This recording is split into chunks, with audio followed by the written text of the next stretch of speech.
let's learn about what is break and what is continue. Now, break is a keyword which can break a loop while it is being executed. For example, let's say this is a for loop, right? Now, I'm saying in case I have 5 in my set, then get out of the loop and don't execute. So what I can do, I can simply say, let's say if I add a condition that if my number is 5, okay, if num is equal to 5, what I want to do, I want to break the loop. So I can simply say break, and that's all. Let's see what will happen if I execute this code. So if you see, I'm getting the output as current element of set is equal to from 1 to 4. So we are not getting the output till 10 now, though we have 10 elements inside our set. So what is happening?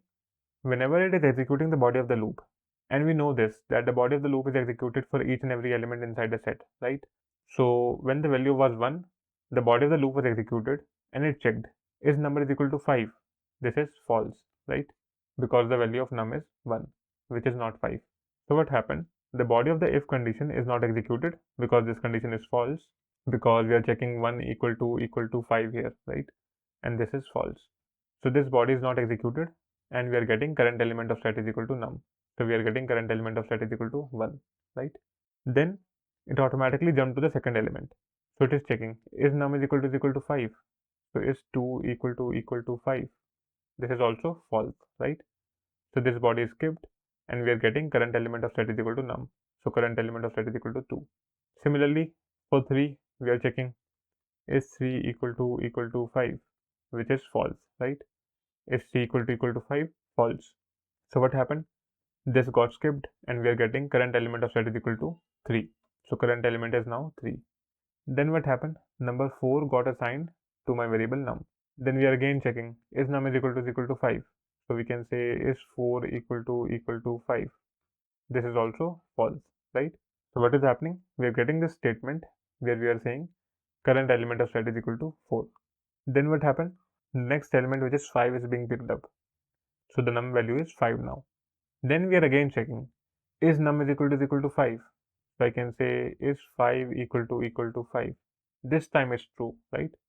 So this time it is going to be true because my number value is 5.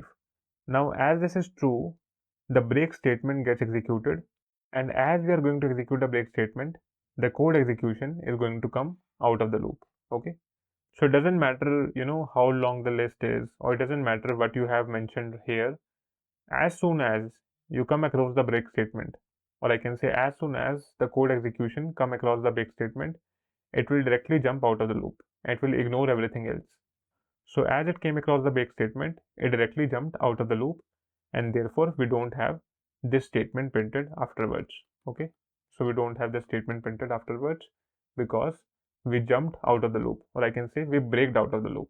So the loop breaks here and we are getting directly out of the loop. So when is break statement needed? In some cases it is useful because when we are dealing with complex scenarios, it might be possible that you want to get out of the loop early. Okay, so let's say you want to know that if number 5 is present inside the set or not, right? What you can do, you can iterate the numbers until you find 5. And as you find 5, it doesn't make sense to, iterate over the rest of the set, correct? So you can just get out of the loop and you can say 5 is present inside the set. Otherwise, you can iterate the whole loop and you can say that, 5 is not present inside the set. So these kind of things can be done using break statement. Now, this is your homework. I want you to create a loop which is similar to this one, and I want you to print only 2 statements. So in case number 5 is present inside a set, you can simply display 5 is present inside a set. Otherwise, it should display 5 is not present inside a set. Okay, and you need to use break statement to break out of the loop if you find the value 5. Let's do this and let me know how it works in the comments down below. Now let's jump on to the next keyword, which is the continue keyword. The continue keyword is going to continue the loop without executing the rest of the body of the loop. Let's see how it works. So instead of break, what I'm going to do now, I'm going to say continue here, okay? And I'm going to execute the same code and it will be clear to you how this works. So if you see the output now, so what we are getting all the numbers, right? So we are getting number 1, number 2, number 3, number 4, and if you see number 5 is missing here, okay? Then we are getting number 6, number 7, number 8, number 9 and number 10. So what is happening? We are getting each and every number one by one. So 1 is coming, 2 is coming, 3 is coming, 4 is coming, 5 is also coming, right? Then 6 is coming, 7 is coming, and then 8, 9 and 10 is coming, right? Now for each and every number, it is checking if num equal to 5. And this condition will only be true for number 5, correct? Now for number 1, this statement was false and this is printed. For number 2, this statement was false, this is printed. Number 3 also, this was false, and this was false means the body of the if condition is not executed. Therefore, this statement was printed. For 4 also, this was false. Now for 5, what happened is this condition was true, correct? Now as this condition was true, we came across the continue statement, or I can say the continue keyword. Now inside the body of the loop, as soon as you encounter the continue keyword, what will happen is it will automatically skip the rest of the body of the loop. So it will automatically skip whatever is present after continue and it will move on to the next iteration. Okay, it will move on to the next iteration of the loop.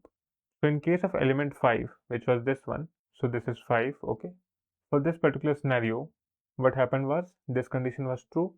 Therefore, the body of the if condition gets executed, and here we have written continue, which means continue to the next iteration. So if you're on 5th number, it will automatically go to number 6 without executing the rest of the statements which are present inside the body of the loop. So after this, we had this statement as well, right? But this statement was ignored because we had specified continue. And as the code execution encountered continue, it automatically jumped to the next iteration of the loop.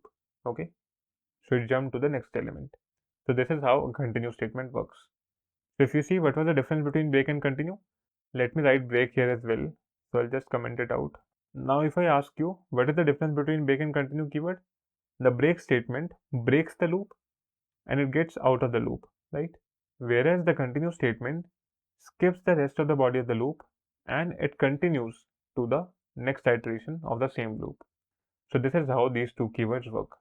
I would recommend you to use these two keywords, break and continue, in different loops that we studied. So this is not only for for loop, it works in while loop as well, it works in do while loop as well, okay?